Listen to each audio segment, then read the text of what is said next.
అందరికీ షలోమ్. మనము తోరా స్టడీలోకి వెళ్ళే ముందు ఈ తోరా స్టడీ ఈ ప్రాంత ప్రజలు దైవ జ్ఞానములో ఆశీర్వదించబడినట్లు దైవికమైన ఉనికిని ఈ భూమి మీదకి తీసుకొచ్చేటువంటి పనిలో ఈ కుటుంబముతో పాటు ఈ ప్రాంత ప్రజలు కూడా ఉన్నట్లు ఈ ఉన్నతమైనటువంటి పరిచర్యలో దేవుని యొక్క కాపుదల భద్రత తోడై ఉండి నడిపించబడినట్లు ఆధ్యాత్మికంగాను శారీరకంగాను ఈ ప్రాంత ప్రజలకు సంపూర్ణమైన స్వస్థత విడుదల విమోచన అనుగ్రహించబడినట్లు ఈ తోరా స్టడీ సమర్పిస్తూ ఉన్నాం. చాలా విషయాలని మనము గత దినాలలో నేర్చుకోవటం జరిగింది.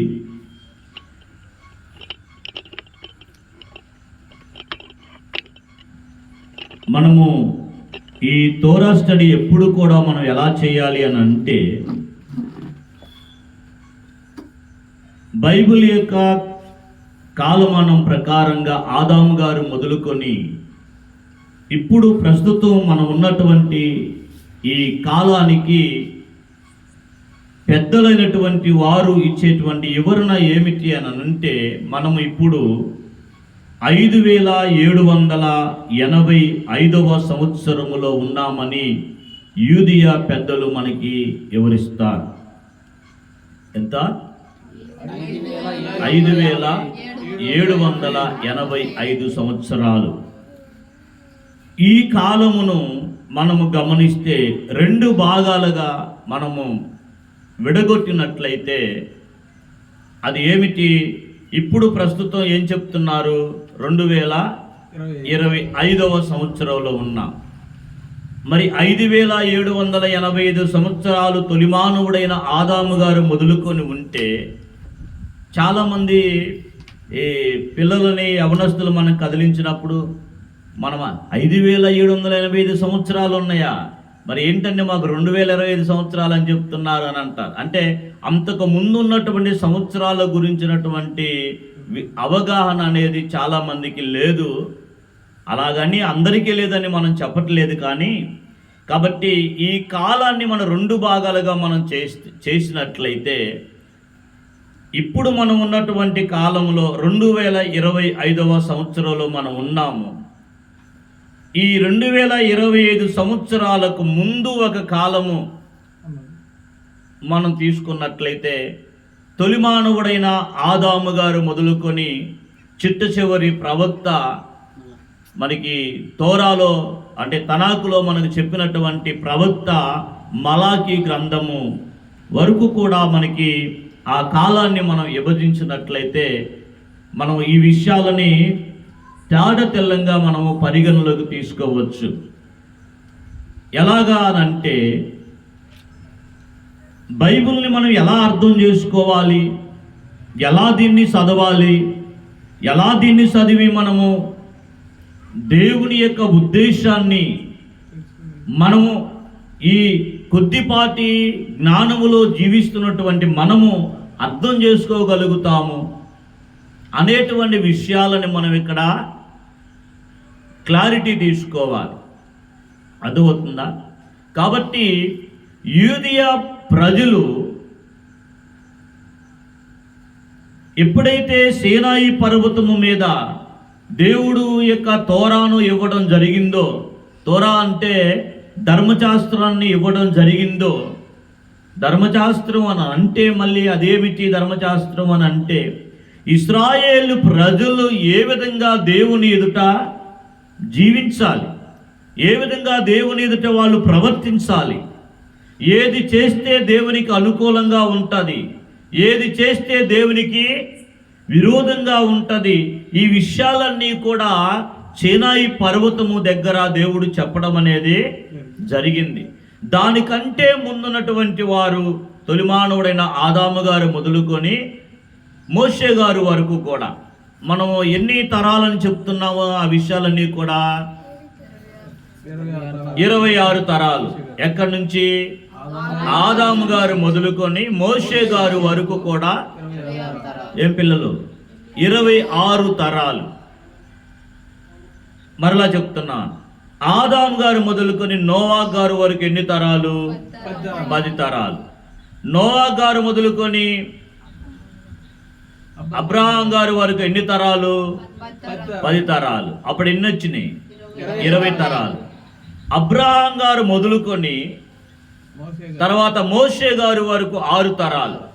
ఈ 26 తరాలు కూడా వారు ఏ విధంగా జీవించారు, వారి యొక్క అవగాహన ఏమిటి అనేది ఒక సెక్షను. ఆ తర్వాత తోరా ఇచ్చిన తర్వాత దేవుడు వారికి క్లారిటీ ఇవ్వడం జరిగింది. అర్థమవుతుందా? తొలి మానవుడైన ఆదాము గారి నుండి నోవా గారికి వారికి ఇచ్చినటువంటి ఆజ్ఞల విషయములో, తరువాత వచ్చినటువంటి మోషే గారి కాలంలో జీవిస్తున్నటువంటి యాకోబు గారి యొక్క 12 మంది సంతానము ఐగుప్తులో నుంచి బయటికి వచ్చిన తర్వాత వారికి దేవుడిచ్చినటువంటి ఆ యొక్క పుస్తకాలు, లేకపోతే ఆ యొక్క ధర్మశాస్త్రం, ఆ విషయాలలో ఇదంతా కూడా ఒక క్లారిటీ అనేది ప్రతి మానవుడు కూడా రావాలి. అది అర్థమవుతేనే అసలు దేవుని యొక్క సంకల్పం ఏమిటో కూడా మనిషికి అర్థమవుతుంది. అందుకనే దాన్ని ఎలా మనం ఎలా దాన్ని పెద్దలు, యూదియా పెద్దలు వివరించి ఉన్నారు అని అంటే, గతంలో ఆదాము గారు మొదలుకొని తోరా ఇచ్చేంత వరకు కూడా ఆనాటి ప్రపంచంలో జీవిస్తున్న ప్రతి ఒక్కరూ కూడా దేవుని యొక్క 7 ఆజ్ఞల యొక్క జ్ఞానములో వారు జీవిస్తా ఉన్నారు. ఎన్ని ఆజ్ఞలు? 7 ఆజ్ఞలు. ఎక్కడ ఉన్నాయి ఏంటి అని అంటే మొత్తానికి సోర్స్ ఉంది, దాని యొక్క వివరణలన్నీ కూడా ఉన్నాయి. సో ఆదాము గారు మొదలుకొని తోరా ఇచ్చే అంతవరకు కూడా అప్పటి ఉన్నటువంటి జనరేషన్ అందరూ కూడా 7 ఆజ్ఞలలో దానికి సంబంధించినటువంటి విషయాలన్నీ కూడా వాళ్ళు నేర్చుకుంటూ, అవగాహన చేసుకుంటూ దేవుని యొక్క దృష్టిలో జీవించడానికి వాళ్ళు ముందుకు వెళ్ళారు. ఆ తరువాత తోరా ఇచ్చిన తర్వాత, తోరా ఇచ్చినప్పటి నుంచి కూడా వారి యొక్క అంటే యూదులకి అది ఇవ్వబడింది, ధర్మశాస్త్రం అనేది. దాని యొక్క వివరణలు కూడా వారికి చెప్పడం అనేది జరిగింది. వారు తోరా ఇచ్చిన తరువాత వారు ఇక ఏం చేయాలి అంటే ఇవ్వబడినటువంటి తోరాను బట్టి వాళ్ళు జీవిస్తూ ఉండాలి. అది అక్కడ మనకి. సో ఇప్పుడు దానికి ఎందుకు ఇలా తీసుకొని వస్తున్నాను అని అంటే, ప్రపంచ మానవులు పాటించవలసిన ఆజ్ఞలు ఉన్నాయి, యూదియా ప్రజలు పాటించవలసిన ఆజ్ఞలు ఉన్నాయి. ప్రపంచ ప్రజలు పాటించవలసినటువంటి ఆజ్ఞలు మొత్తం కూడా ఏంటి అని అంటే 7 ఆజ్ఞలు, దానికి సంబంధించినటువంటి వివరణలు. మరి యూదియా ప్రజలు వారికి బైబిల్ ఏం చెప్తుంది తోరా అనంటే, దాదాపుగా వారికి 613 ఆజ్ఞలు అనేది ఇవ్వడం జరిగింది. 613 ఆజ్ఞలు, దానికి సంబంధించినటువంటి వివరణలు, ఏ ఆజ్ఞ ఎలా చేయాలి, ఎప్పుడు చేయాలి, ఏ విధంగా చేయాలి, ఏ విధంగా చేస్తే అది బాగుంటుంది, అందులో దాని యొక్క సంబంధించిన విషయాలన్నీ కూడా వారికి వివరించి చెప్పడం జరిగింది. ఇప్పుడు మనము జీవిస్తున్నాం కాబట్టి ఇక అది తోరా అనేది అల్టిమేటం అంటే ఇక చివరిగా ప్రపంచం ఇశ్రాయేలు ప్రజల భూమి మీద ఉన్నంత కాలం, శూన్యములో సూర్యుడు నిలిచినంత కాలం, చంద్రుడు ఉన్నంత కాలం, ఈ భూమి ఆకాశములు ఉన్నంత కాలం వరకు కూడా దేవుడు ఇచ్చినటువంటి ఆ యొక్క ఆ ధర్మశాస్త్రమే, ఆ తోరాయే వారికి ఫైనల్. ఇక మరొకటి అంటూ వారికి ఇంకా ఇవ్వబడటం అనేది జరగదు. ఎందుకు జరగదు అని అంటే, ఇది నిత్య నిబంధన. కొన్ని విషయాలు దేవుడు చెప్తున్నప్పుడు ఏమంటున్నాడు? ఇది నిత్య నిబంధన. ఇది నిత్య నిబంధన, ఇది నిత్య నిబంధన అని చెప్పడం జరిగింది. ఉదాహరణకి మనం చూస్తే, ఉదాహరణకి దేవుడు ఎన్ని రోజుల్లో దేవుడు ఈ సృష్టి అంతటి చేయటం జరిగింది?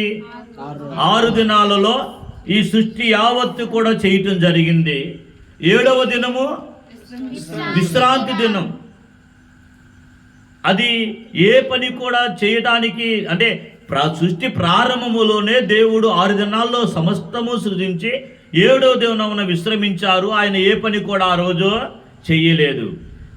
ఆ పరిశుద్ధపరచబడినటువంటి ఆ దినమునే దేవుడు ఏం చేస్తారు అని అంటే, అది ఇశ్రాయేలు ప్రజలకే ఇవ్వడం జరిగింది. అంతకు ముందు వారికి అది ఆజ్ఞగా వారికి ఇవ్వలేదు. ఒకసారి చూడండి, మనకి బైబిల్ మనం ఓపెన్ చేసి చూసినట్లయితే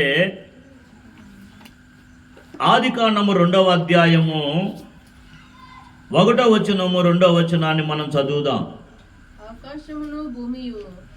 ఆకాశమును భూమియు వాటిలోనున్న సమస్త సమూహము సంపూర్తి చేయబడిను. దేవుడు తాను చేసిన తన పని 7వ దినములోగా సంపూర్తి చేసి తాను చేసిన తన పని అంతటి నుండి 7వ దినమున విశ్రమించెను. కాబట్టి దేవుడు ఆ 7వ దినమును ఆశీర్వదించి పరిశుద్ధపరిచెను.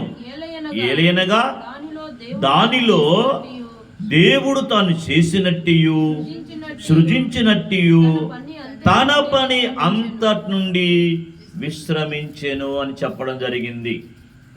ఇది 7వ దినము గురించినటువంటి వివరణ. ఏమిటి? ఆ దినమున దేవుడు ఏం చేశాడంట? ఆ దినమును ఆశీర్వదించి పరిశుద్ధపరిచారు.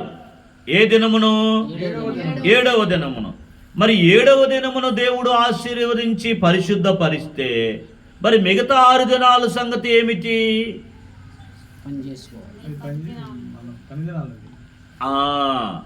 మానవుడు ఏం చేయాలనంటే, 1వ రోజు, 2వ రోజు, 3వ రోజు, 4వ రోజు, 5వ రోజు, 6వ రోజు తనకి ఇవ్వబడేటువంటి కుటుంబమును బట్టి కానీ, తన బిడ్డలను బట్టి కానీ, తన యొక్క వృద్ధి కొరకు కానీ అతడు కష్టపడి పని చేసుకొని అతడు జీవించడానికి కావలసిన జీవనోపాధిని అతడు సంపాదించాలి.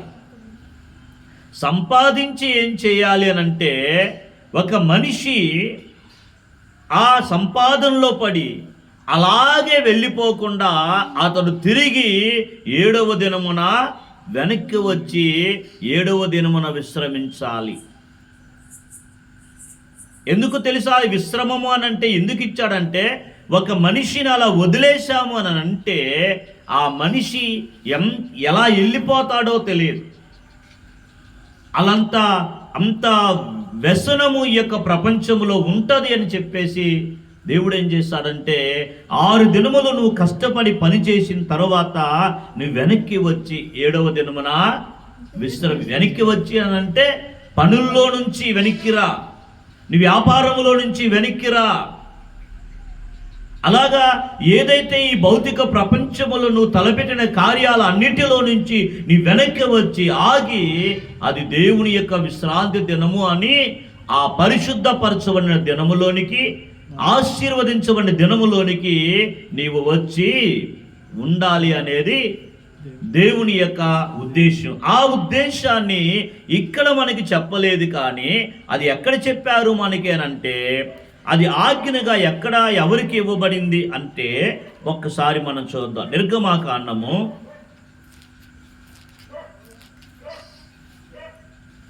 31వ అధ్యాయము 12వ వచనము నుండి మనము చదువుదాం. మరియు అషే మోషేతో ఇట్లనెను. నీవు చూడండి, దేవుడు మోషే గారితో మాట్లాడుతున్నాడు. మోషే గారితో మాట్లాడుతూ అంటాడు, నీవు ఇశ్రాయేలీయులతో ఇలా చెప్పు. ఏమన్నారు?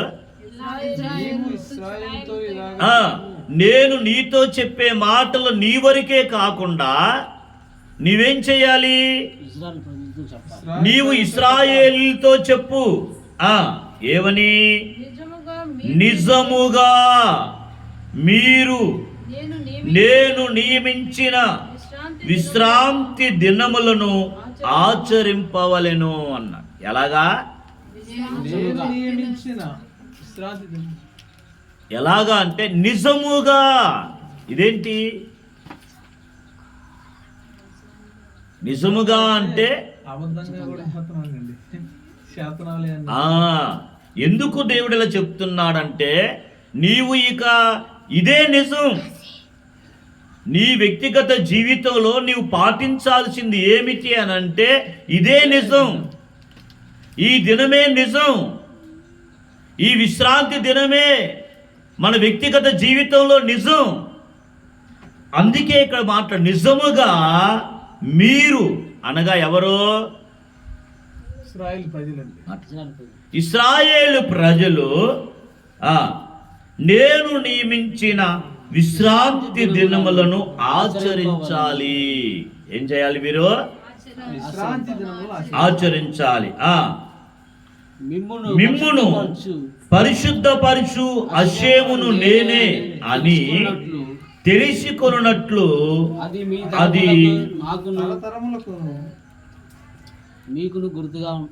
తరతరములకు నాకును మీకును గుర్తు అగును.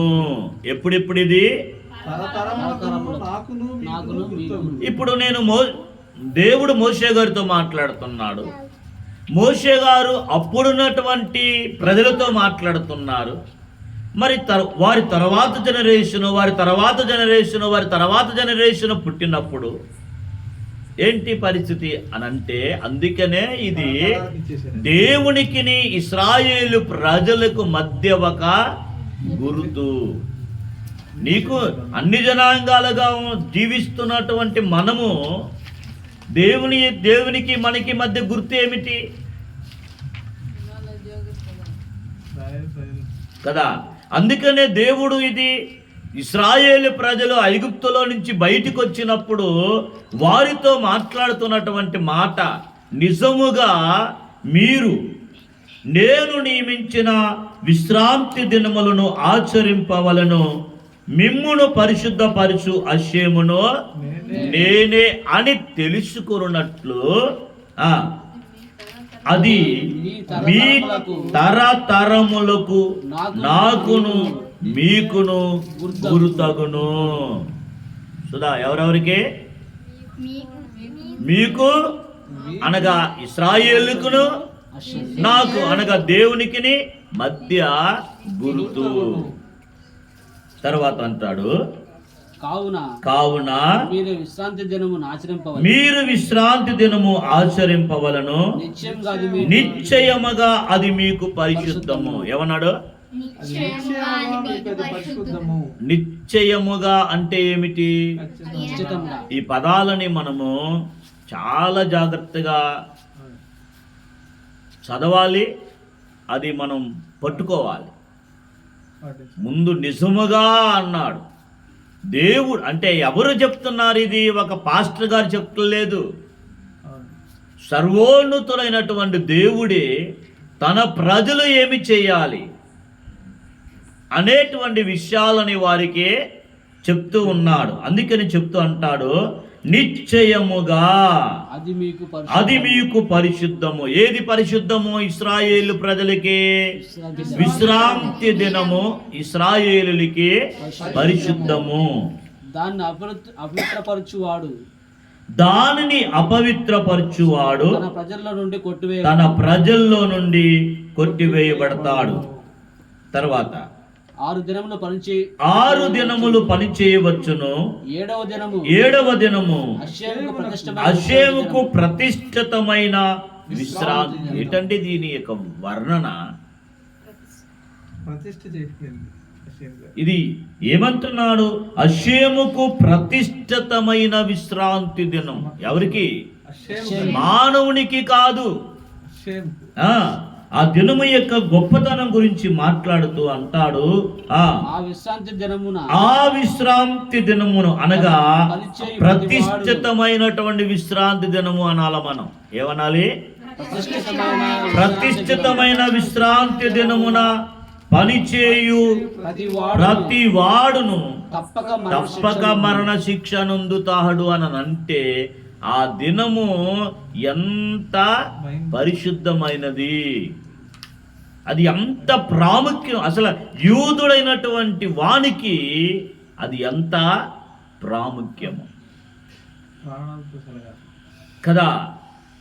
అప్పుడు ఈ యొక్క మాట ఎంత తీవ్రంగా నువ్వు తీసుకోవాలి, ఎంత భయముతో నువ్వు నువ్వంటే నువ్వు కాదు, ఇశ్రాయేలు ప్రజలైనటువంటి వారు ఎలా తీసుకోవాలి.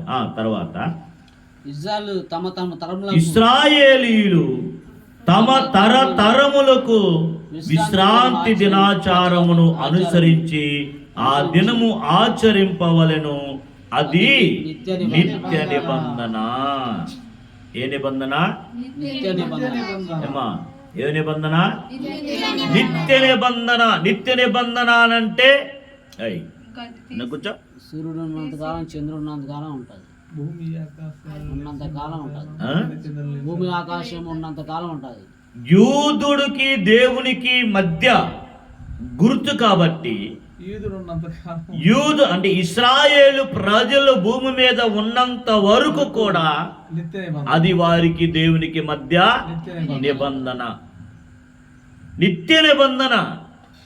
అందుకే చెప్తున్నాను, ఇది తరువాత ఇప్పుడున్నటువంటి జనరేషన్ కూడా మనం ఇశ్రాయేలు ప్రజలను గనక మనం చూస్తే చాలా రకాల సిద్ధాంతాలు ఈ ప్రపంచములో మరి పెరిగిపోయినప్పటిటువంటి దినాల్లో ఉన్నప్పటికీ వారు ఆ విశ్రాంతి దినమునే ఆచరిస్తున్నారు అని అంటే వారికి తెలుసు ఆ దినము వారికి దేవునికి మధ్య వారికి ఒక గుర్తు. ఈరోజు బైబిల్లో రాయబడినటువంటి విషయాలను ఒక సావుకుడుగా మాట్లాడితే ఫలానా వ్యక్తి మాట్లాడుతున్నారా, అదే ఈరోజు ఆ విషయాలను మీడియా ప్రపంచం మాట్లాడుతుంది. యూదులు ఎవరు, ఇశ్రాయేల్ ఎవరు, వారు ఏ దినమున దేవుణ్ణి ఆరాధిస్తారు, వారు ఎప్పుడు అది విశ్రాంతి దినము, దాన్ని షబ్బాత్ అంటారు. ఈ విషయాలన్నీ కూడా మీడియా ప్రపంచము మాట్లాడుతూ ఉంది. మరి ఆనాటి నుండి ఈనాటి వరకు కూడా వారిలో ఏమాత్రం కూడా దినమును గురించినటువంటి మార్పు అనేది లేదు. అందుకే చెప్పాను, అది నిత్య నిబంధన. నాకును ఇశ్రాయేలీయులకును అది ఎల్లప్పుడూ ఎప్పుడు ఎల్లప్పుడూ గురుతయుండును. ఏలయనగా 6 దినములు అశే భూమి ఆకాశములు సృజించి 7వ దినమున పని మాని విశ్రమించినని చెప్పుము. ఎవరికి? ఇశ్రాయేలీయులకి చెప్పయ్యా, మోషే వారికి చెప్పు, ఈ దినము ఏమిటి, ఈ దినము యొక్క ప్రాముఖ్యత ఏమిటి, ఈ దినము యొక్క గొప్పతనం ఏమిటి అని వారికి చెప్పు అని చెప్తున్నా. సో ఇప్పుడు వారు ఉండడాన్ని బట్టి, ఇశ్రాయేలు ప్రజలు ఉండడాన్ని బట్టి, వారు విశ్రాంతి దినాన్ని వారు పాటించడాన్ని బట్టి దేవుడు వారికి ఇచ్చిన ఆజ్ఞలు వారు చేస్తూ ఉన్నారు. దాన్ని బట్టి మనకు కూడా అర్థమవుతుంది, ఇది ఒక కాలానికి సంబంధించింది కాదు, ఇది తరతరాలకు కూడా సంబంధించింది. నాకు లేదు అని అంటే నీకు వారికి సంబంధం ఏమిటి? ఇప్పుడు ఉదాహరణకి కొంతమంది శుక్రవారము ప్రార్థన చేసుకుంటున్నారు, కొంతమంది ఆదివారం చేసుకుంటున్నారు. ఇప్పుడు మనం ఏదో ఒక దినాన్ని చేసుకుంటే అది నీకు నాకు, దేవునికి నీకు నాకు మధ్య నిబంధనలు కాదు కదా.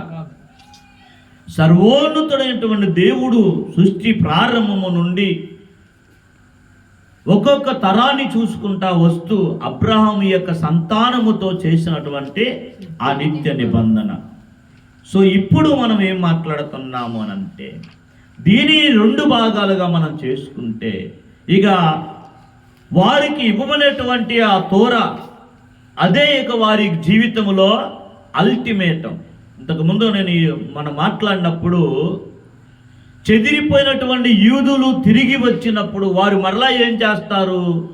ఆయన కట్టడలను, ఆయన ఆజ్ఞలను, ఆయన విధి విధానాలను తిరిగి మరి జ్ఞాపకం చేసుకొని ఆచరిస్తారు అన్నాడు. అంటే తిరిగి వచ్చినటువంటి వారు కొత్త దాన్ని కోరుకుంటున్నారా, ఆల్రెడీ వారికి ఇవ్వబడినటువంటి ఆజ్ఞలు కట్టడలను వారు కోరుకుంటున్నారా అని అంటే, ఆజ్ఞలు కట్టడలు ఏదైతే దేవుడు చెప్పారో వారికి అవే విషయాలు వారు చేస్తారు. ఈరోజు మరి మనం ప్రపంచ చరిత్రలో మనం చూసినట్లయితే మొదటి శతాబ్దములో 70వ సంవత్సరములో మరి యెరూషలేములో ఉన్నటువంటి ఆలయము రోమీల చేత నాశనం చేయబడింది, తగలబెట్టేశారు రోమీలు. ఆ తర్వాత యూదులు ప్రపంచ దేశంలో అన్ని చోట్లకు వాళ్ళు చెదిరిపోయారు.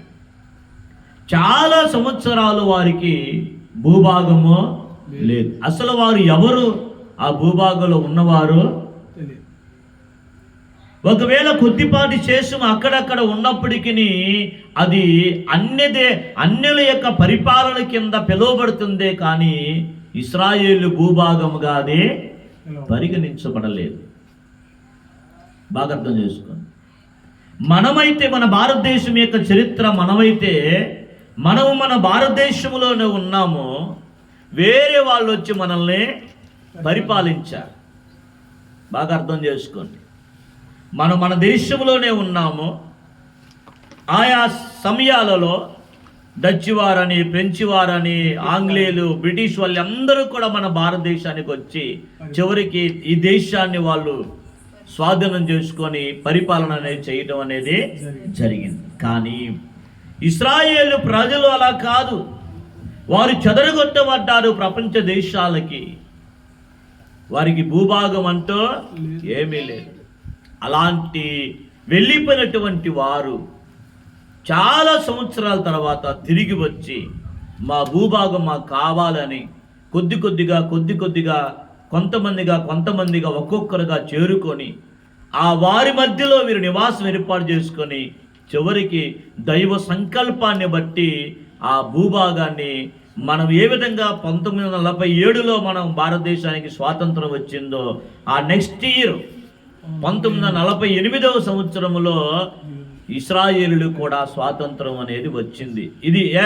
ఇది యూదుల యొక్క భూభాగము, ఇశ్రాయేలు ప్రజల యొక్క భూభాగం అని వారు డిక్లేర్ చేయడం జరిగింది.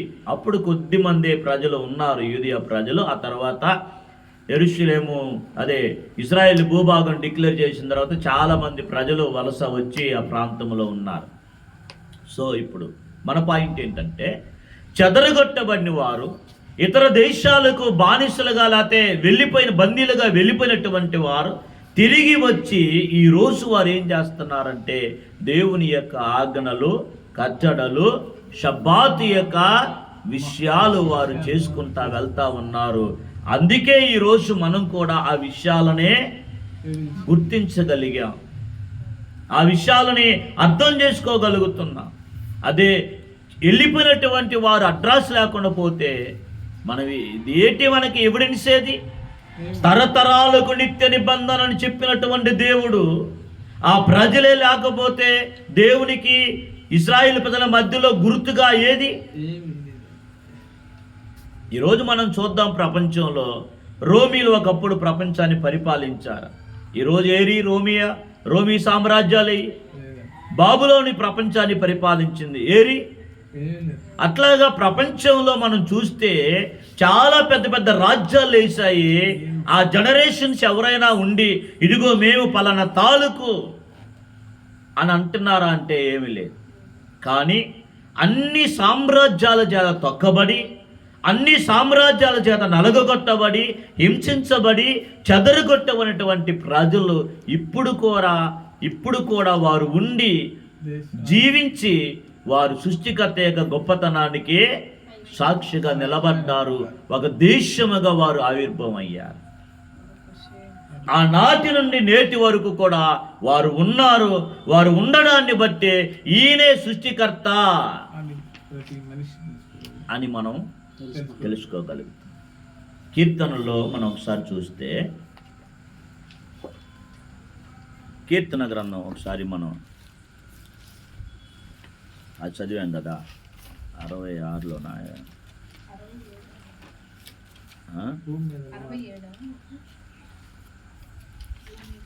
అది కాదు,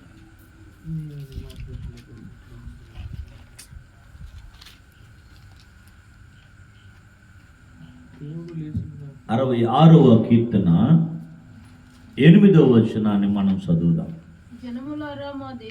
చూడండి, చాలా లోతైనటువంటి విషయం ఈ మాట. ఏంటన్నాడు? సర్వలోక నివాసులారా, జనములారా మా దేవుని స్తుతించుడి, జనములారా మా దేవుని సన్నుతించండి, గొప్ప స్వరముతో ఆయన కీర్తి వినిపించండి. జీవపాత్రులుగా మీకు ఏమన్నా ఒకరు చదువుతున్నారు కదా, నేను అదే చెప్తున్నాను కదా, ఒక చదువున్నప్పుడు మళ్ళీ అందరూ అనబాకండి. జాగ్రత్తగా వినండి. జనములారా మా దేవుని సన్నుతించండి. ఎవరు చెప్తున్నారు ఈ మాట? ఇశ్రాయేలు ప్రజలు ప్రపంచ ప్రజలకు చెప్తున్నారు. ఓ జనములారా మా దేవుని సన్నుతించండి, గొప్ప స్వరముతో.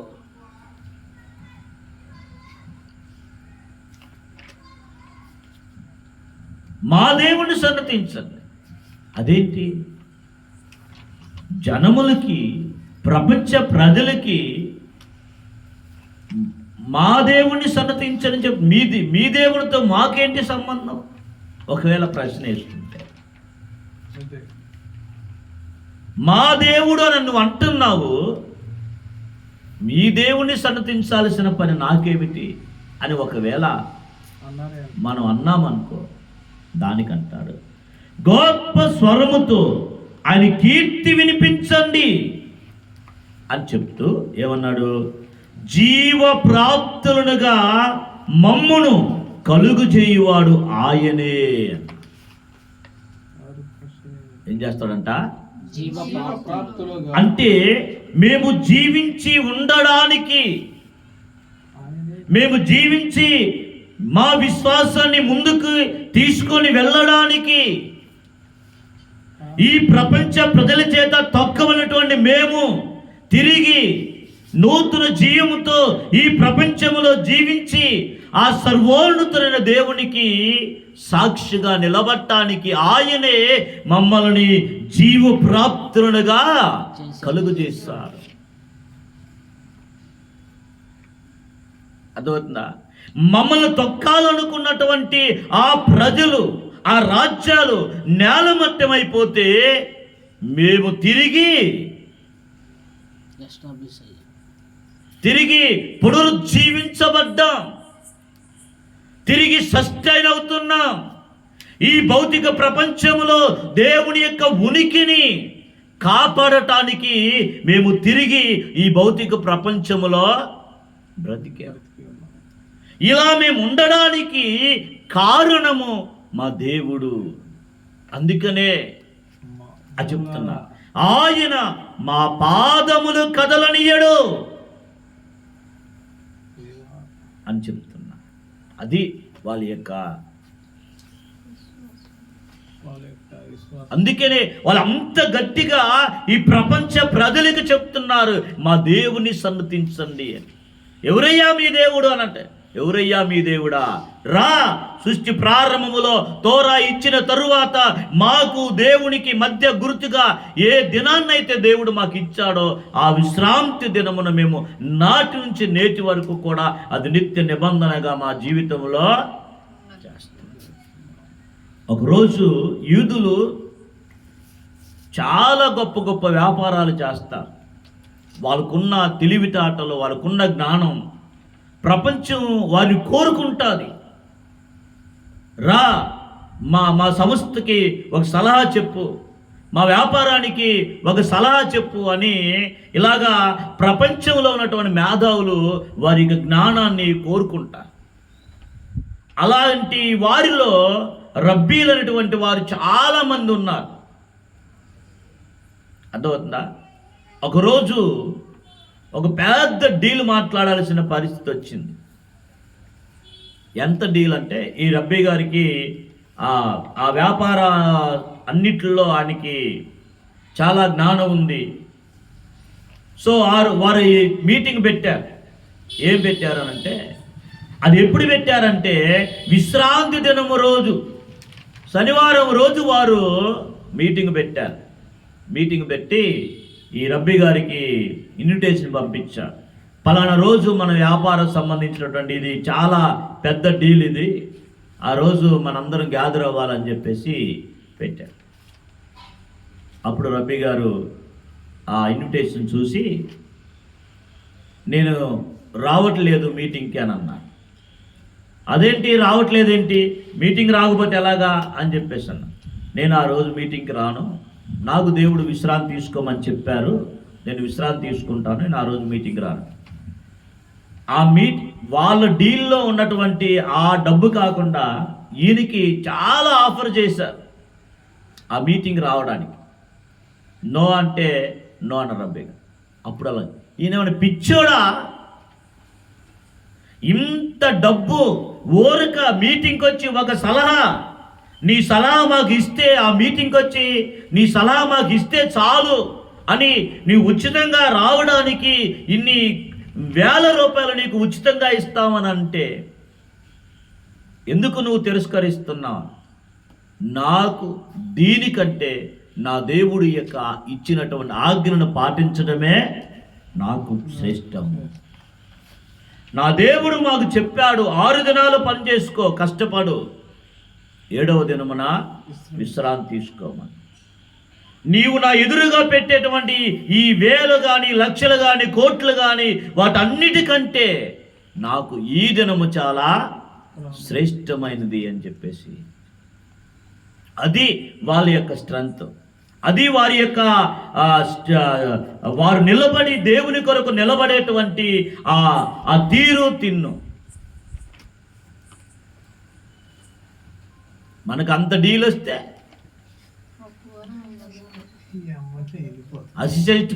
అసిస్టెంట్ పాస్టర్ను పెట్టి పరుగో మనం, అంతేనా?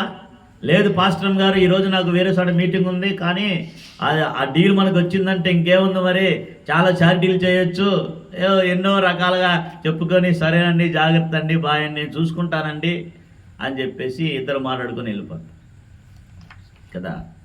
వాళ్ళకి దేవుడిచ్చిన ఆజ్ఞను పాటించడము చాలా ప్రాముఖ్యం.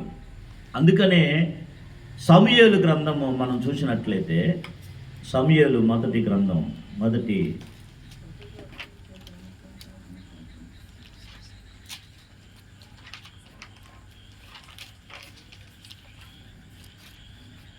15వ అధ్యాయం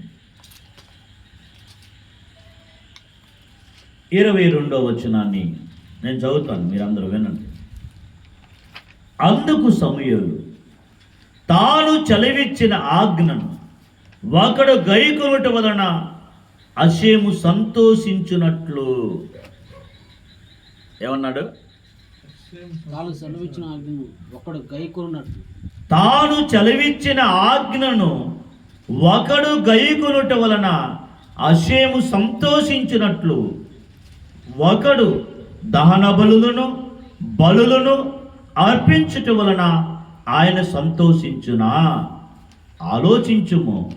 బలులు అర్పించుట కంటే ఆజ్ఞను గైకొనుటయు, పొట్టేలు క్రొవ్వు అర్పించుట కంటే మాట వినుటయు శ్రేష్టము. మిల్కి, మీరు నా వైపు చూసేనండి అంతే, నువ్వు డిస్టర్బెన్స్ చేయొద్దు. ఆ బెట్టు బుక్ కింద ఏమన్నాడు? దేవుడు దేని ఎందు సంతోషిస్తున్నాడు అని అంటే,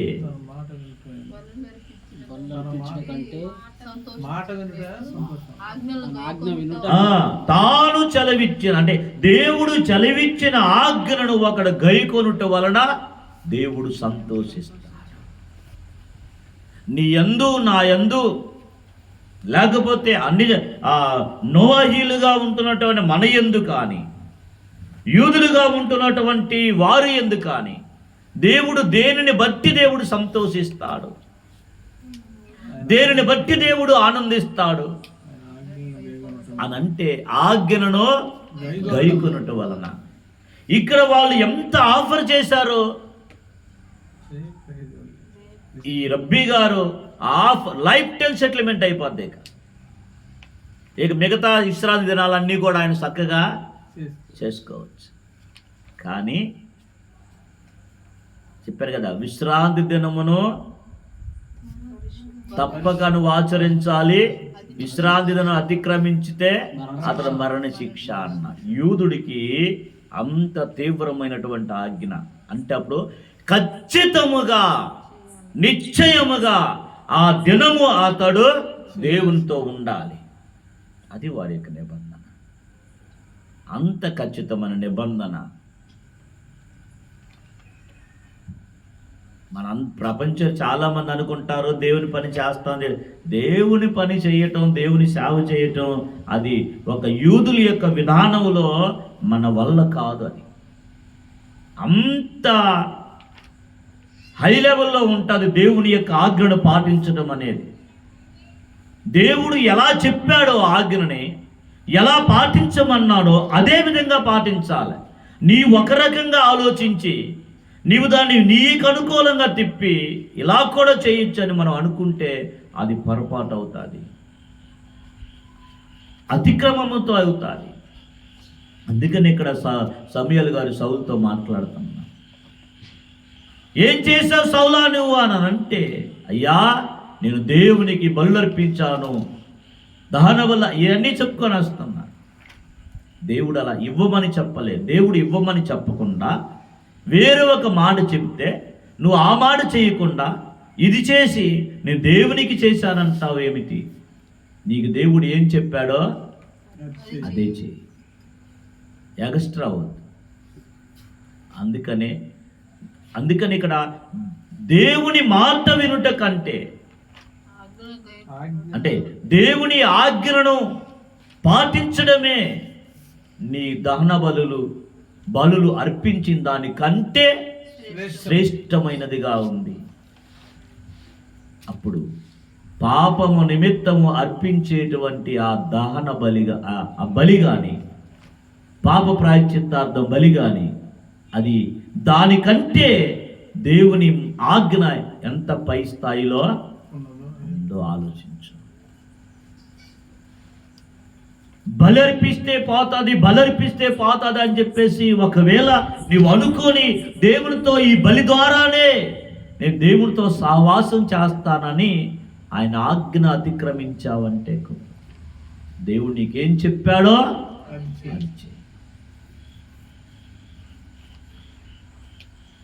ఇప్పుడు ఇశ్రాయేలు ప్రజలు తిరిగి వచ్చిన తర్వాత, భూభాగాన్ని ఆక్రమించిన తర్వాత వారేం చేస్తున్నారు అని అంటే, దేవుడు వారికి ఏదైతే ఆజ్ఞాపించాడో అది వారు చేస్తున్నారు. వారి మధ్యలోనికి వివిధ రకాల ప్రజలు వెళ్ళి అది కాదురా ఇది కాదురా అని ఏదో రకరకాలుగా చెప్తా ఉన్నారు. కాబట్టి రెండు విషయం, దీనిని ఈ విధంగా మనం ఆలోచిస్తే ఇప్పుడు మనకి మన మధ్యలో క్రొత్త నిబంధన అనేటువంటి పుస్తకం కూడా మనకి యాడ్ అయింది. 4000 సంవత్సరాలుగా వారు ఏమనుకుంటున్నారు, 2025 సంవత్సరాలుగా ప్రపంచ ప్రజలు ఏమనుకుంటున్నారు. ఏదైనా సరే ఈరోజు జంగాల ప్రేమ్ కుమార్ ఉన్నాడు అని అంటే ఆయనకు ముందు జంగాల చినవంకయ్య ఉన్నారు.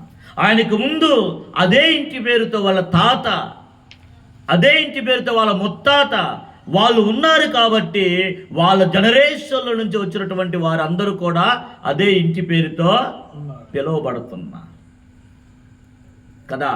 నేను జంగాల చినవెంకయ్య కుమారుని మన్నవ ప్రేమ్ కుమార్ అని ఒకవేళ నువ్వు టైటిల్ పెట్టావు అనుకో, ఎవడరా నువ్వు, ముందు మార్పించుకున్నా తీసి పడేస్తా.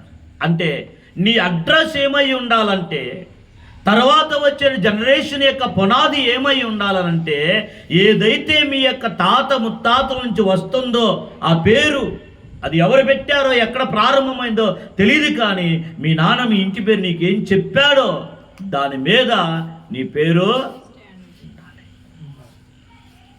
అదేవిధంగా ఇప్పుడు దేవుని యొక్క వాక్యాన్ని పరిశీలించాలి, పరీక్షించాలి అనేటువంటి విషయాలకి మనం వచ్చినప్పుడు ఈ సత్యము సంబంధమైనటువంటి వార్త మనము ఆ గ్రహింపులోనికి తెచ్చుకోవాలి అని అంటే కూడా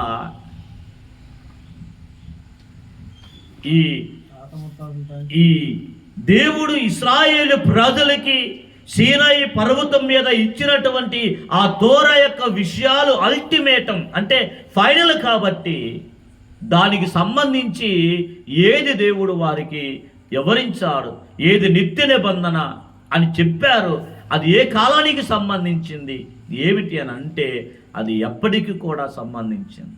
ఒకవేళ ఎవరైనా మనం మాట్లాడితే ఇది నిత్య నిబంధన, ఎప్పుడైతే వాళ్ళు దేవుని యొక్క మాటను అతిక్రమించారో వాళ్ళు పోయారో అని ఒకవేళ మనం అనుకుంటే రాబోయే ప్రపంచంలో కూడా తిరిగి విశ్రాంతి దినం అనేది, అమావాస్య ప్రార్థనలు అనేవి ప్రారంభమవుతాయి, ఉంటాయి అని చెప్పేసి కూడా మనకి ప్రవక్తలు చెప్పారు. మరి దాని సంగతి ఏమిటి చూపిస్తానన్నమాట. యెషయా గ్రంథం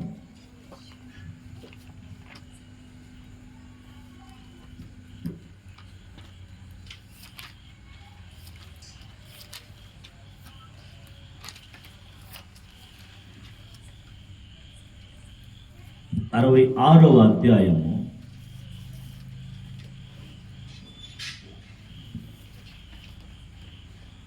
22 నుంచి 22-23 చదువుదాం.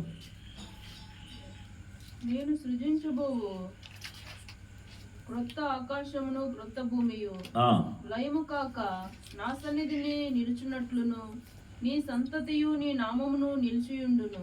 ఒక్క నిమిషం నేను చదువుతాను చూడు. నేను సృజించబోవు క్రొత్త ఆకాశమును క్రొత్త భూమియు లయము కాక నా సన్నిధి నిలుచున్నట్లు నీ సంతతియు నీ నామమును నిలిచి ఉండును. ఇదే అషేము వాక్కు. చూడండి, క్రొత్త భూమి, నేను సృజించబోవు క్రొత్త భూమి క్రొత్త ఆకాశం వచ్చినప్పుడట అది దేవుని యొక్క సన్నిధిలో లయము కాకుండా ఉంటుంది. అప్పుడు అంటాడు నీ సంతతియు, ఎవరిని? ఇశ్రాయేలు ప్రజలు. అంతే కదా, ఇశ్రాయేలు ప్రజలు. నీ సంతతియు నీ నామమును నిలిచి ఉండును. ఇదే అషేము వాక్కు. ఎప్పుడిది? క్రొత్త భూమి క్రొత్త ఆకాశం వచ్చినప్పుడు ఇశ్రాయేలు యొక్క సంతతి, వారి యొక్క పేరు నిలిచి ఉంటుంది.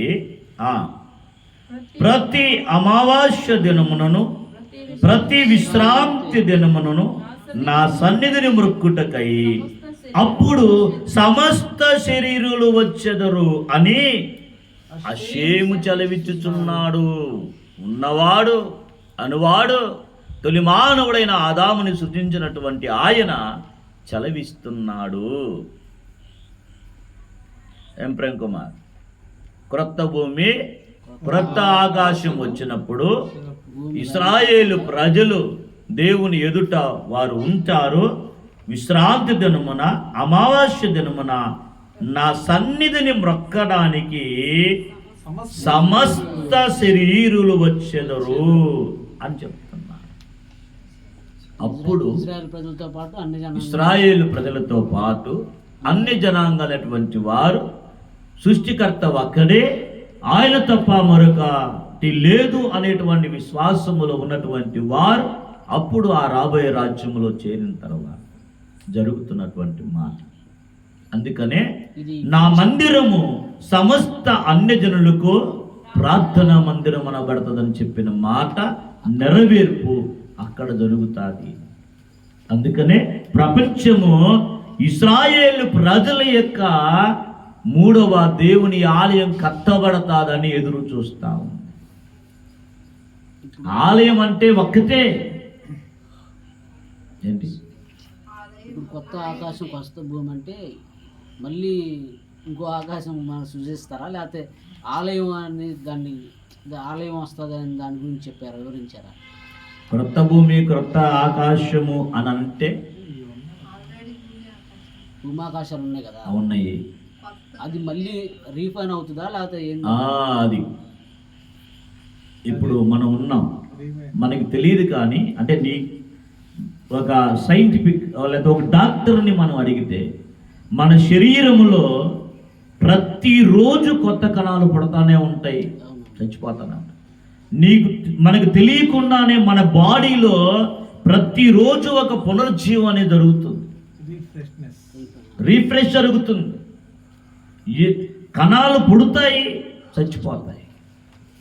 అందుకనే నువ్వు బాగా భారంగా పనిచేసి కష్టపడి శ్రమించి అమ్మ మంచినీళ్ళరా అంటే అమ్మ నేను నీళ్ళేనమ్మా అని అనుకొని బెడ్ మీదకి వెళ్ళినటువంటి నీవు ఉదయకాలం ఎలా లేస్తున్నావు?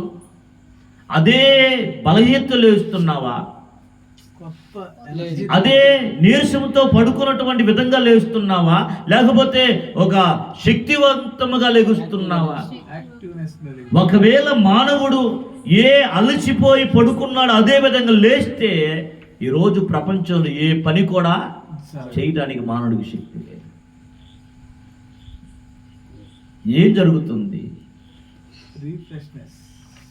అదే సృష్టిలో దైవ కార్యం. ఇలాంటి విషయాలని ప్రతిరోజు కూడా ఒక వ్యక్తి స్మరణకు తెచ్చుకొని నా దేవుడు నా శరీరంలో చేస్తున్నటువంటి ఆ గొప్ప మార్పుకి దేవునికి థ్యాంక్స్ చెప్పుకుంటా ఉండాలంట. అది అనునిత్యము ఏదో ఒకటి జరిగితే ఆ జరిగిన దాని నుంచి బయటపడితే దేవుడు ఎంత గొప్ప కార్యం చేస్తాడని కాదు. పడుకున్నటువంటి మనము ఉదయకాలములో లేస్తామో లేదో తెలియనటువంటి స్థితిలో వెళ్ళిపోయి తిరిగి ఉదయం లేస్తున్నాం, చూసావా? అందుకనే ప్రతి ఉదయం ఎప్పుడైతే మెలుకు వచ్చిందో ఆ మెలుకు వచ్చిన క్షణములో ఒక బ్లెస్సింగ్ చెప్పాలా ప్రతి మనిషి కూడా. యూదుడు ఎవరు గుర్తిస్తున్నారు? నీకు ఎన్నిసార్లు అయితే నీకు మెలుకు వస్తాదో నీ ఆత్మను తిరిగి దేవుడు నీకు అనుగ్రహించాడు, చూసావా? దానికి నీవు తిరిగి దేవుని కృతజ్ఞత చెల్లించాలి. అప్పుడు అనుక్షణము కూడా మానవునికి దేవునికి మానవునికి మధ్య ఈ కృతజ్ఞత భావం అనేది కంపల్సరిగా ఉండాలి. ఆ విధంగా ఎలాగా అని అంటే చెప్తా.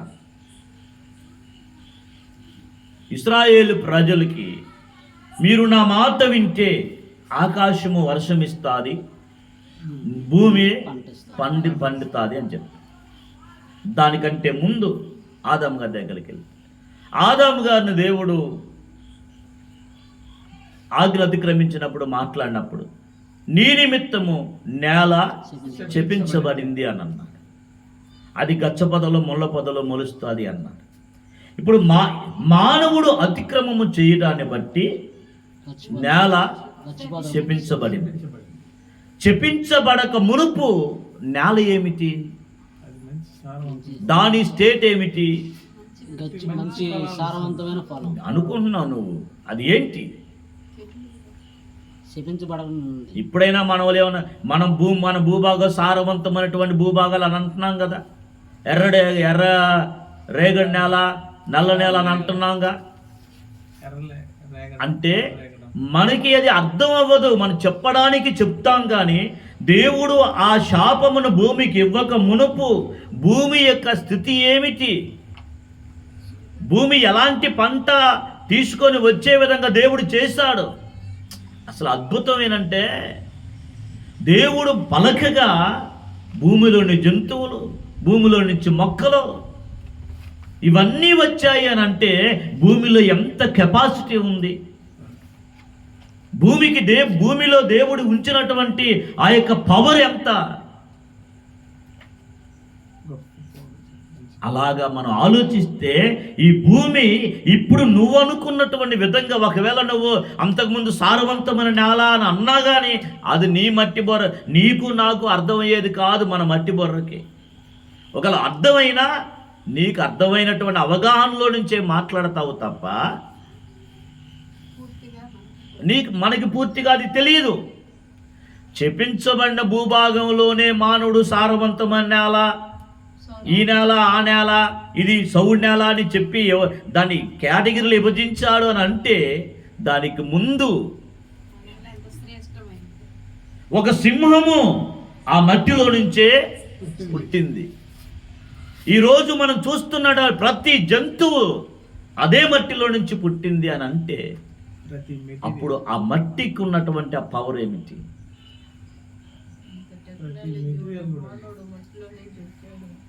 కదా. ఇంత జ్ఞానవంతంగా మాట్లాడగలుగుతున్నటువంటి మానవుడు, ఇంత టెక్నాలజీని ప్రపంచానికి అందిస్తున్న మానవుడు అదే మట్టిలో నుంచి తీయబడిన దేహమే కదా. మరి ఆ మట్టి చెప్పించబడక మునుపు ఆ మట్టి యొక్క పవర్ ఏమిటి, ఆ మట్టి యొక్క శక్తి ఏమిటి అసలు అది నీకు అర్థం అవ్వదు, నీకు నాకు అర్థం అవ్వదు. అర్థమైంది పాయింట్? సో దేవుడు చేసిన సృష్టి అంతా కూడా సంపూర్ణము, అది మనకు అర్థం అవ్వలా. మనకు అర్థం అవ్వక మనకున్న అవగాహనలో నుంచే మనము బైబిల్ని అర్థం చేసుకొని వెళ్ళిపోతున్నాము తప్ప దాని లోతుల్లోనికి మనం వెళ్ళి ఆలోచించటం లేదు, పరిశీలించడం లేదు, పరీక్షించడం లేదు. ఇప్పుడు నువ్వు అడిగిన ప్రశ్నే, క్రొత్త భూమి క్రొత్త ఆకాశం వచ్చిద్ది అనంటే ఇదే ఉంటుందా, ఇది పోయి మరలా ఇంకోటి వస్తుందా అని అంటే దానికి ఏమిటి ఆన్సర్ అని అంటే, ఏ మానవుడైతే ఆజ్ఞను అతిక్రమించి ఆ మానవుని యొక్క అతిక్రమం వలన నేల శపించబడిందో ఆ మానవుడు తిరిగి దేవుడు కోరుకున్నటువంటి ఆధ్యాత్మికమైన స్థాయికి అతడు రిటర్న్ అయితే, అతను తిరిగి పశ్చాత్తాపడి మానవుడు ఆ స్థాయికి ఎదిగితే తిరిగి ఓపెన్ అవుతుంది. ఆ శాపమును ఏ దేవుడితే దాన్ని శాపంగా మార్చాడో, ఏ మానవుడి యొక్క అతిక్రమమును బట్టి దాన్ని శాపంగా మార్చాడో ఆ మానవుడు తను తాను దేవుని ఎదుట సరిదిద్దుకొని దేవుడు కోరుకున్న విధంగా ప్రపంచ మానవులు ఎదుగుతారో అప్పుడు తిరిగి యథాస్థితికి వచ్చి అది పెద్దలు తీసుకొని వచ్చేటువంటి వివరణ. అదంతా మనకి ఆలోచించకుండా ఉంటే అప్పుడు ఈ భయంకరమైన వరదలు ఒక్క నైటే కదా మన వర్షం పడింది, తెల్లారేసరికే నదులేంది వాగులేంది, ఇంకా ఆ పొగులు పడినట్టయితే మా ఊరు క్లోజ్. ఇటు పరంట నుంచి వచ్చేది లేదు, అటు తూర్పాకు నుంచి మొత్తం 3 వైపులా 4 వైపులా రౌండ్ వేసి, అలాగ రౌండ్ వేసిన గ్రామాలు ఎన్ని లేవు? ఎందుకు ఈ విపత్తులు, ఎందుకు ఈ యొక్క అకాలమైనటువంటి వర్షాలు, ఎందుకు ఇంత భయంకరమైన తుఫానులు, ఇవన్నీ ఎందుకు అని అంటే మానవుడు జాగ్రత్త, నువ్వు ఏదో చెయ్యాలని దాడిపోతున్నావు, నువ్వు చెయ్యాల్సిన పని ఒక్కటే. అందుకే చెప్పాను ప్రారంభంలో 6 దినాలు నువ్వు పని చేయి, 7వ దినం ఎనిక్కి రా, వ్యాపారంలో నుంచి రా, నీ పనిలో నుంచి ఎనిక్కి రా, కూర్చో దేవుని ఎదుట. ఒక దినం ఆయనకి ఇయ్యి. ఒక దినం అంటే ఆదివారం అనగానే మనం 1 గంట అలా వెళ్ళి వస్తే ఆదివారం ఉన్నామండి ప్రార్థనకి వెళ్ళామన్నా సరిపోయింది. యూదుడు అట్టగా 24 అవర్స్. ఎన్ని? శుక్రవారం సాయంత్రం ప్రారంభమైంది బైబిల్ కాలమానం ప్రకారంగా విశ్రాంతి దినం. శుక్రవారం సాయంత్రం సూర్యాస్తమయంతో ప్రారంభమైతే దాని ముగింపు మరలా శనివారం సాయంత్రం సూర్యాస్తమయంతో ముగిస్తారు. అప్పుడు వరకు వారికి ఉన్నటువంటి పరిధిలో దేవునితో వారు ఏ విధంగా సహవాసం చేస్తారో ఆ విధంగా చేస్తారు. నో సెల్ ఫోన్, ఇంకా బయట ప్రపంచంతో కమ్యూనికేషన్ అంటూ వాళ్ళకే 1 గంట తీద్దాం, ఉదయాన్నే వెళ్ళి తీసుకొని మళ్ళీ షబాత్ టయానికి ప్రేయర్ టయానికి అట్లాగా ఉండదు. మొత్తం క్లోజ్, వ్యాపారాలు క్లోజ్, షాపులు క్లోజ్. ఎవరుంటారు? అలాగని ఎప్పుడు షబ్బాత్ అయిపోద్దా, షాపు తీయాలా, వ్యాపారం పోతుందా అనే ఆలోచన కూడా వారికి ఉండదు. వారు ఆ దినాన్ని పూర్తిగా ఆ రబ్బీ గారు చెప్పాడు, ఏమన్నాడంటే, మేము బ్రతుకుతుంది భౌతిక ప్రపంచంలో ఉన్నటువంటి ఈ యొక్క లక్షలు కోట్లు ఈ డబ్బును బట్టి కాదు, మా దేవుణ్ణి బట్టి మేము బ్రతుకుతున్నాం. అంటే వారికి అర్థమైందంటే మాకు దేవుడే ప్రాముఖ్యము, మా దేవుడే మమ్మల్ని బ్రతికిస్తున్నాడు, మా దేవుడే మమ్మల్ని పోషిస్తాడు, మా దేవుడే మాకు అన్నీ చూసుకుంటాడు అన్నటువంటి ఆ పాయింట్లో యూదులు వచ్చి నిలబడతారు. అది వారికి ఉన్నటువంటి యొక్క ఆ దేవుని యందు వారికి ఉన్న నమ్మకం. ఆ నమ్మకం అని అంటే అదేదో పెట్టుకున్నది కాదు, ఆ నమ్మకం వారి జీవితంలో క్రియలలో వారు చూపిస్తారు. అంతేగాని రాగం వచ్చిందయ్యా, బాగు చేయయ్యా, అది ఇది ఇదంతా వాళ్ళ ప్లానింగ్లో ఉండదు. అసలు దేవుడు వారికి చెప్పాడు, దాన్ని వాళ్ళు చేస్తున్నారు, అదే వాళ్ళ జీవితంలో. సో కాబట్టి నేను ఏం చెప్తున్నానంటే, ఇప్పుడు 2025 సంవత్సరాలుగా మనము బైబిల్ చదువుతున్న మనము అంతకుముందున్నటువంటి విషయాలు ఏమిటి, దేవుడు వారికి ఏం చెప్పాడు, ఈనాటి వరకు కూడా ప్రజలు ఉన్నారు, ఈనాటి వరకు కూడా వాళ్ళు విశ్రాంతి దినాన్ని ఆచరిస్తున్నారు, ఈనాటి వరకు కూడా దేవుడు ఒక్కడే అని వారు చెప్తున్నారు. అయితే దేవుడు వారికి చెప్పిన సంగతులు ఏమిటి, దేవుడు వారికి బోధించిన సంగతులు ఏమిటి, దేవుడు వారిని నడిపిస్తున్నటువంటి సంగతులు ఏమిటి అనేటువంటి విషయాల పట్ల సరైనటువంటి అవగాహన వాళ్ళు కలిగి ఉన్నారు. ఇప్పుడు మనమేం చేయాలి అని అంటే, ఒకవేళ ఇదే బైబిల్ గ్రంథంలో ఉన్నటువంటి దైవాన్ని మనం ఆరాధించాలి అని అంటే, మన ఊహల్లో నుంచి, మన ఉద్దేశాల్లో నుంచి మనం వెళ్ళటం కాదు, కానీ దేవుడు వారికి ఏం చెప్పాడో అది ఉన్నది ఉన్నట్టుగా మనం కూడా నేర్చుకొని నడుచుకోవాలి. మనలా కాదు. ఇప్పుడు ఉదాహరణకి నువ్వు కళ్ళజోడు తెచ్చుకున్నావు, దేనికి తెచ్చుకున్నావు? కనపడతలేదని తెచ్చుకున్నావు. ఉదాహరణ చెప్తున్నా, కనపడతలేదని నువ్వు తెచ్చుకున్నావు, కానీ నువ్వు టెస్ట్ చేయించావా? చేయించాలా. నీ సైట్ ఎంత ఉందో తెలుసుకున్నావా? తెలుసుకోవాలా. నీకు రీడింగ్ క్లాస్ పడుతుందా, లేకపోతే దానికి ఏమన్నా సైట్ ఉంటే దానికి సంబంధించినటువంటి అది 1 1.1 ఎంత, 2.2 1.5 ఎంత అనేది నువ్వు తెలుసుకున్నావా? తెలుసుకోవాలా.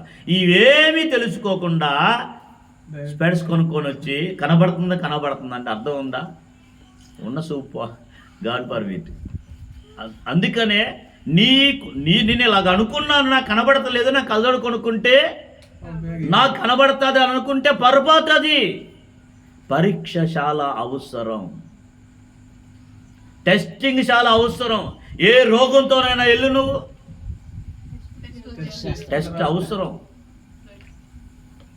పిల్లవాడు చదువుతున్నా బాగా చదువుతున్నావా అంటే బాగా చదువుతున్నాను. నువ్వు బాగా చదువుతున్నావు అని ఎప్పుడు తెలిసింది? పరీక్షల్లో రిజల్ట్స్ వచ్చినప్పుడు తెలిసింది. అదే పరీక్షలే లేవనుకో, నీ జీవితకాలం అంతా బాగా చదువుతున్నానే అంటావు. వింటున్న మనము చదువుతుందిలే అనుకుంటాం. ఏమన్నా అర్థం ఉందా? ఏమీ అర్థం. ఇది ఎలాగో అది ఎలాగో బైబిల్ని మన అనుకూలంగా మనము చదివి మనకున్న జ్ఞానం బట్టి ఇది దేవుని యొక్క ఆత్మ పూర్ణతో నేను మాట్లాడుతున్నానని చెప్పడం కూడా అది తప్పే అవుతుంది. ఎందుకంటే దేవుడు ఆల్రెడీ చెప్పాడు. నీవు ఇశ్రాయేలుతో చెప్పు, ఇది ఎలా చేయాలి, ఎలా ఉండాలి, ఏ విధంగా నడుచుకోవాలి, దీనికెలా ఈ విషయాలన్నీ కూడా వాళ్ళకి చెప్పాడు. కాబట్టి నేర్చుకొని నువ్వు చేసుకుంటావు. అది వారు ఈరోజు వరకు కూడా చేస్తున్నటువంటిది. ఒకవేళ వారిని దేవుడు చెయ్యి విడిచిపెడితే, వాళ్ళకు అంధకారమైనటువంటి మనసు ఉంటే, వాళ్ళు సరైనటువంటి అవగాహన లేకపోతే, ఈరోజు ప్రపంచం వారిని చూసి ఎందుకు భయపడుతుంది? వాళ్ళతో ఎవరున్నారని. సృష్టికర్త చేతుల్లో నుంచి వారు ఒకవేళ పక్కకెళ్ళిపోతే ఆ దేశం కాపాడబడేదా? ఒకప్పుడు తొలగిపోయారు కాబట్టి ఆయన ప్రణాళికల్లో నుంచి వారు దేశాన్ని విడిచిపెట్టి బయటికి వెళ్ళాలి. తిరిగి పశ్చాత్తాపడిన వ్యక్తి తిరిగి ఆ భూభాగానికి వచ్చారు. ఈరోజు వాళ్ళు దైవ ఆజ్ఞలు పాటిస్తున్నారు కాబట్టి ప్రపంచమునికి తెలుస్తుంది వారు ఏమిటో, వారి జ్ఞానం ఏమిటో, వారి తెలివితేటలు ఏమిటో, వారి యొక్క గొప్పతనం ఏమిటో అంతా కూడా ప్రపంచ ప్రజలు తెలుసుకుంటున్నారు. కాబట్టి మనము బైబిల్ గ్రంథాన్ని చదువుతున్నప్పుడు ప్రవక్తలు ఏం చెప్తున్నారు, ఆదికాండము నుంచి ఉన్నటువంటి విషయాలు ఏమిటి, తోరా ఇచ్చినప్పుడు ప్రపంచ మానవులకి ఏం చెప్పాడు, యూదులకి ఏం చెప్పాడు, యూదులు ఏ మార్గంలో నడవాలి, అన్ని జనాంగాలు ఏ మార్గంలో నడవాలి అనేటువంటి విషయాలు. ఉదాహరణకి మనం ఏ రూట్లో వెళ్ళాలి, మనం లెఫ్ట్ సైడ్ వెళ్ళాలి, మనకు ఆపోజిట్లో వచ్చేవాడు మనకు రైట్ సైడ్లో వస్తాడు. మన మార్గంలో మనం వెళ్ళాలి, వాళ్ళ మార్గంలో వాళ్ళు రావాలి. అప్పుడు ఏమవుతుంది, నీ ప్రయాణము. ఎవడైనా అడ్డం తిరిగాడు అనుకో, ట్రాఫిక్ జామ్. ఈ రోజుల్లో ప్రపంచంలో ట్రాఫిక్ జామ్ అయింది భక్తిలో. ఈ ట్రాఫిక్ జామ్ అయ్యి అక్కడే కూర్చొని ఇదే ఇదే ఇదే అనుకొని వెళ్ళాల్సిన ప్రదేశానికి వెళ్ళకుండా, వెళ్ళాల్సినటువంటి ప్లేస్కి వెళ్ళకుండా, ఆ ట్రాఫిక్ జామ్ అయిన సంగతి కూడా అర్థం కాకుండా, ఎందుకంటే వెళ్ళడానికి లేదు. కాబట్టి ప్రపంచంలో ఉన్నటువంటి మనము ఈ యొక్క మాటలని ఎలా అర్థం చేసుకోవాలి అనేటువంటి విషయానికి ఈరోజు నేను 4 విషయాలు ఒకసారి చెప్తాను, 4 మాటలు చెప్తాను. మీరు బాగా గుర్తుపెట్టుకోండి. దేవుని వాక్యాన్ని చదివేటప్పుడు ఆ విషయాలను అర్థం చేసుకోవడానికి ఏమిటి, ఎలా చదవాలి ఏమిటి అనే దాని గురించి ఖచ్చితంగా స్టడీ అనేది ప్రతి మానవుని కూడా అవసరం. దేవునితో ఒక వ్యక్తి ఎలా సహవాసం చేస్తాడు, తోరా స్టడీ చేయాలి, వ్యక్తిగతంగా అతడు ప్రార్థన చేయాలి. ఈ తోరా స్టడీ చేయడాన్ని బట్టి, తోరా అంటే ఏమిటి, తోరా అంటే ఏమిటంటే దేవుని యొక్క చిత్తము ఏమిటో అది దేవుని చిత్తమును మానవుడికి తెలియజేస్తాడు. ఈ మానవుడు దాన్ని చదివేటప్పుడు ఇది దేవుని యొక్క చిత్తము, ఇది దేవుని యొక్క ఉద్దేశము, నేను ఇలా ప్రవర్తించడము దేవుని యొక్క చిత్తము, నేను ఇలా ఉండకూడదు అనేది దేవునికి ఇష్టం లేదు. కాబట్టి దేవుని యొక్క ఇష్టం ఏమిటో దానిని తెలుసుకొని దాన్ని నేను చెయ్యాలి. అది ఇప్పుడు మనము దేవుని యొక్క వాక్యాన్ని చదువుతున్నప్పుడు నీ మైండ్లో ఉండాల్సింది ఏమిటనంటే, దేవుడు నన్ను ఎలా ఉండమన్నాడో నేను అలా ఉండాలి. ఆయన దోషుల్ని నిర్దోషిగా ఎంచడు. చెప్పండి మాట. దోషిగా మనం ఉండి దేవా అని ప్రార్థన చేస్తే నిర్దోషి అవ్వవు కదా. అలాంటి దేవుడు ఆయన. సో ఇప్పుడు నిర్దోషిగా మారాలంటే దోషములో నుండి అతడు బయటికి రావాలి. అది లా.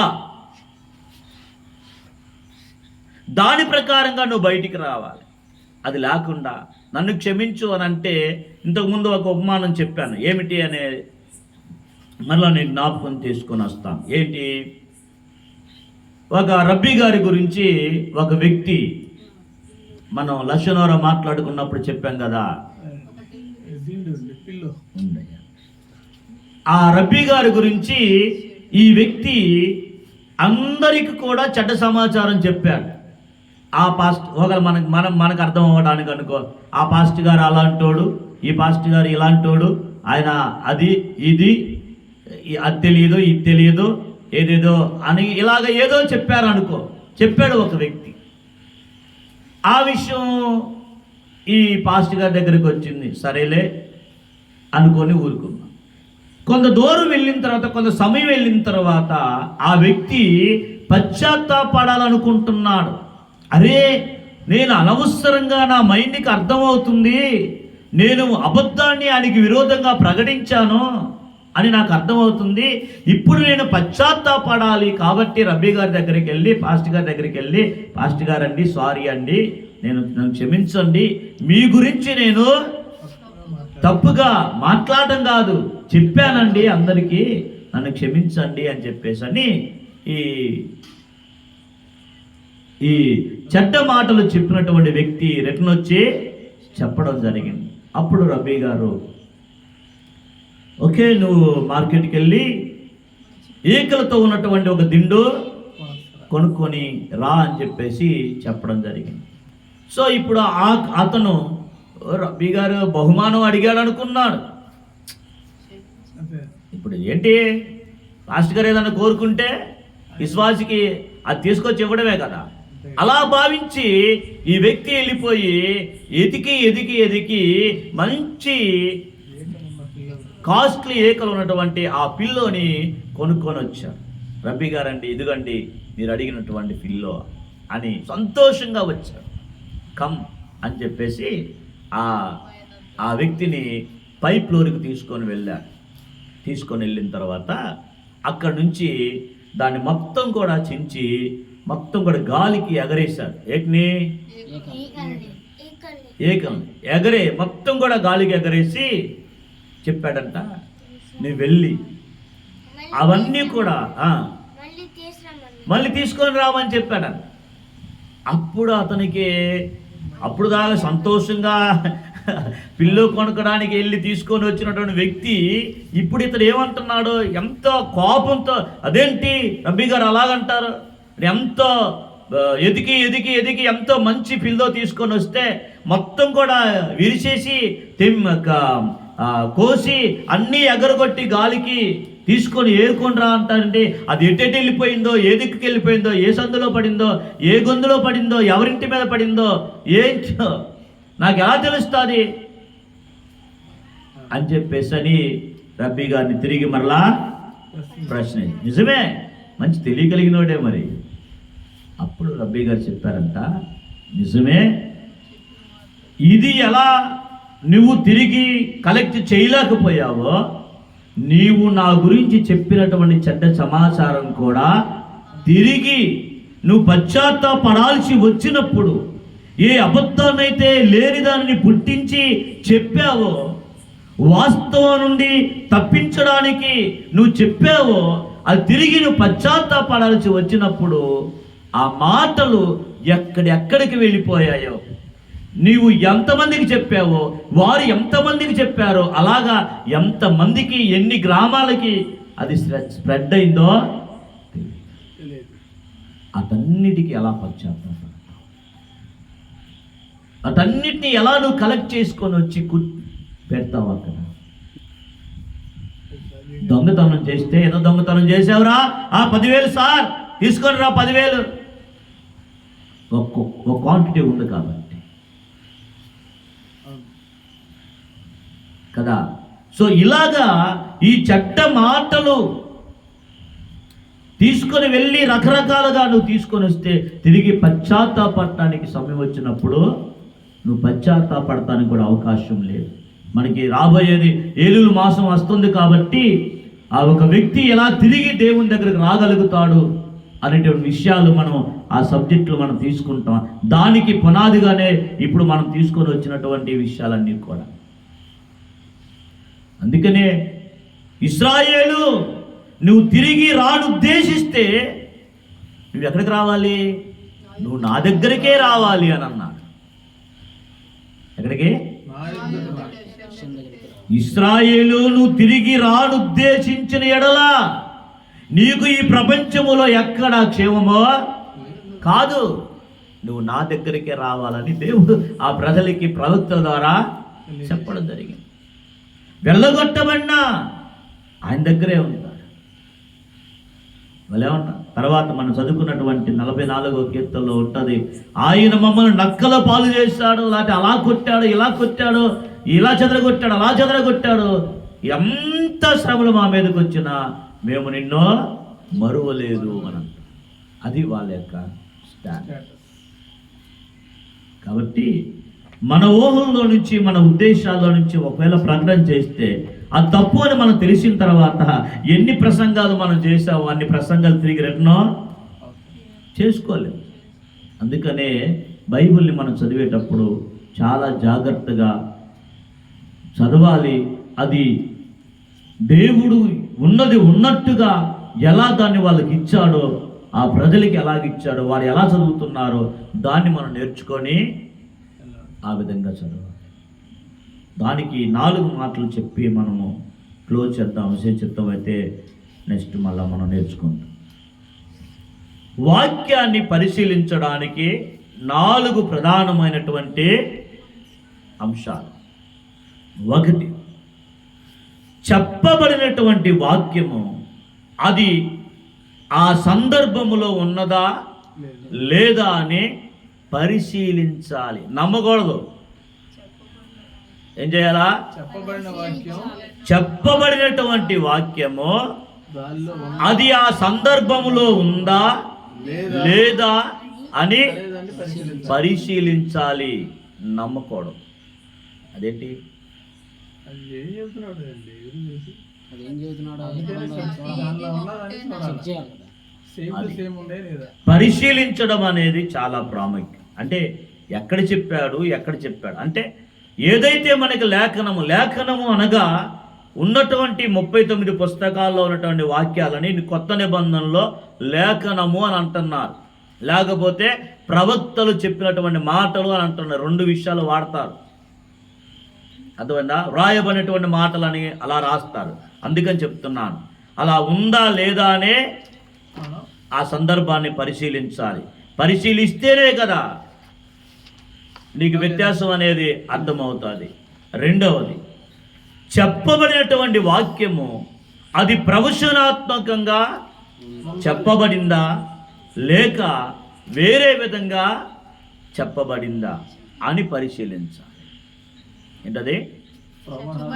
చెప్పబడిన వాక్యము అది నిజంగా ప్రవచనాత్మకంగానే చెప్పబడిందా లేకపోతే వేరే విధంగా చెబితే అది ప్రవచనం అని మనం అనుకుంటున్నామా? అది నువ్వు పరిశీలించాలంటే మరలా నువ్వు ఆలోచించి చదివితే నీకు అర్థమవుతుందా? తెలుగు భాషలో ఉంది, నేను చదువుకున్నాను, బైబిల్ తెలుగులో ఉంది కాబట్టి నేను అర్థం చేసుకోగలుగుతానని చదివితే తెలుగు పంతులు ఎందుకు స్కూల్లో? ఇంగ్లీషు పంతులు ఎందుకు స్కూల్లో? కదా. కాబట్టి అలా కాదు.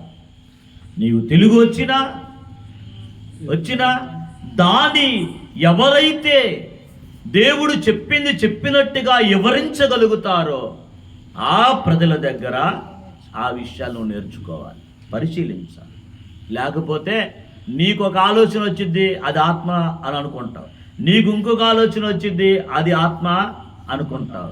అప్పుడు నువ్వు ఎలాగ అనుకుంటావు అంటే, ఇత్తి నది ఒకరు, నీరు పోసింది వేరొకరు, ఎరువు వేసింది ఎవరైనను, వృద్ధి చేసింది నీవే కదా అని సాటిస్ఫై అవుతాం. అలా కాదు. అది ఎవరైతే ఆ విషయాలని క్షుణ్ణంగా పరిశీలించి ఆ పరిశీలించిన వాక్యాలలో అది దేవుని యొక్క చిత్తాన్ని ఉన్నది ఉన్నట్టుగా నేర్చుకొని మాట్లాడగలుగుతున్నారో వారి దగ్గర నువ్వు పరిశీలించాలే తప్ప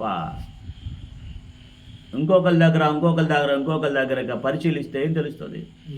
నీకు ఎక్కలు రావనుకో మిల్కి, నీకు ఎక్కలు రాకపోతే నీ ఎవరి దగ్గర నేర్చుకోవాలి?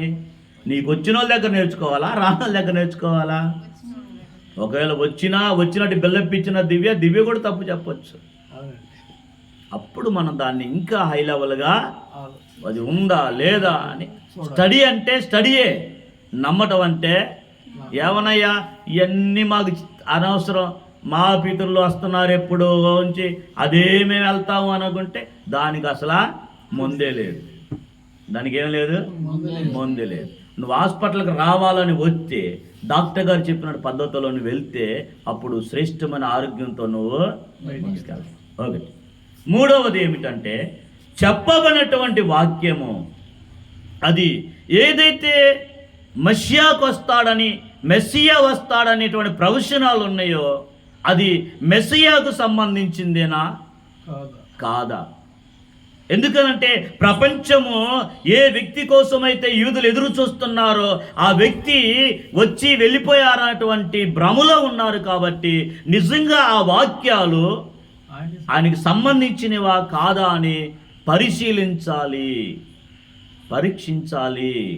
అప్పుడు నువ్వు దాన్ని కూడా నీకు అనుకూలమైనటువంటి వ్యక్తుల దగ్గర, నీతో పాటు సమముగా పెరిగిన వాళ్ళ దగ్గర కాదు. కానీ ఈ సబ్జెక్టులు దేవుడు ఎవరికి చెప్పాడో, తోరా ఎవరికి ఇచ్చాడో, ప్రవక్తలు ఆ వాక్యాలు ఎవరి దగ్గర ప్రవచించారో చెప్పారో వారి దగ్గర నువ్వు ఆ స్టడీ నేర్చుకోవాలి. నాలుగవది, చెప్పబడినటువంటి వాక్యము అసలు ఉన్నదా లేదా, ఉంటే అది చెప్పబడిన రీతిలోనే అలాగే తర్జుమా చేయబడిందా లేదా అని పరిశీలించాలి. కొన్ని వాక్యాలు ఫలానా వాక్యం ఇక్కడ ఉంది, నెరవేరింది అన్న వాక్యాలు, కొన్ని వాక్యాలు లేవు అక్కడ. కానీ మన నమ్మకం ఏం చేస్తుందనంటే ముందుకు తీసుకొని వెళ్ళిపోతాం.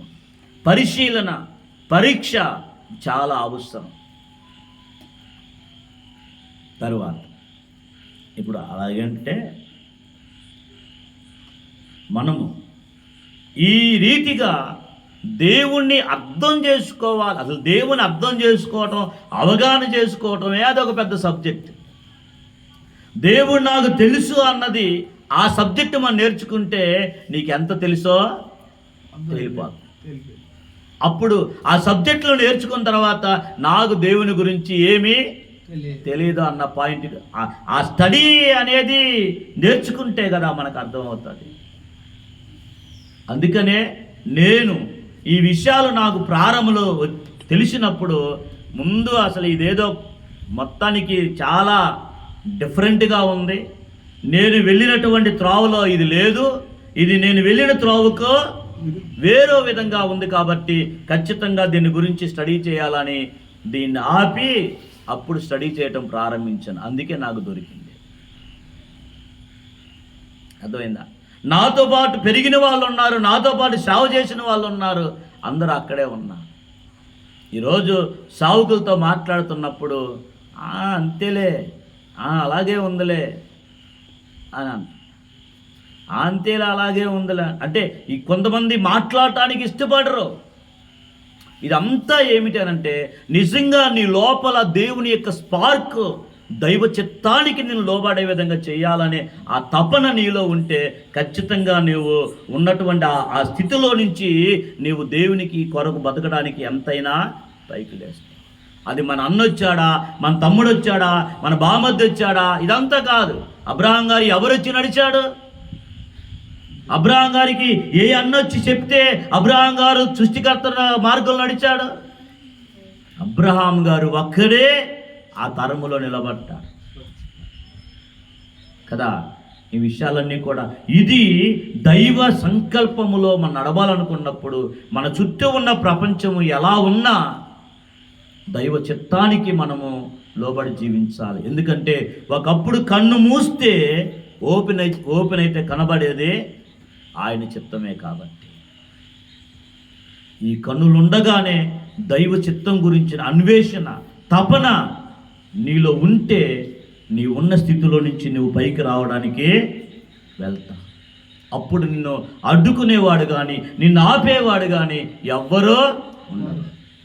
ఏముందిలే నేను నేర్చుకున్నాను అని అనుకొని అక్కడే ఉండి అయ్యా నడిపించు నానావా అనంటే ఎంతకాలం? మన పుట్టిన పిల్లలు ఎంతకాలం చేయి పట్టుకుంటారు?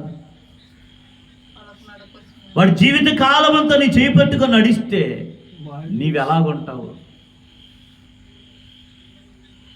నడక నేర్పించి వదిలిపెడతావు, వాడు నడుస్తాడు. నువ్వు ఆనాటి నుంచి ఈనాటి వరకు కూడా వృద్ధాప్యానికి వచ్చి కూడా కూర్చొని నడిపించు నావా అంటే ఇంతకాలం ఏం చేశావు నువ్వు? గుర్తుపెట్టుకో. కాబట్టి ఈ విధంగా దేవుని యొక్క గ్రంథాన్ని మనం పరిశీలించినప్పుడు దైవ సంకల్పములో ఉన్నటువంటి విషయాలు మనకి దీన్ని కూడా ఆత్మ తెలియజేసింది అన్నటువంటి కోణంలో నుంచి కాదు, కానీ దేవుడు ఆల్రెడీ చెప్పినటువంటి విషయాలనే మనం నేర్చుకొని మనం ముందుకు ఇప్పుడు ఆ విధంగా మనం ముందుకెళ్తే చాలా విషయాలు మన అవగాహనలోనికి తెచ్చుకోగలుగుతాం. అందరికీ షలోమ్.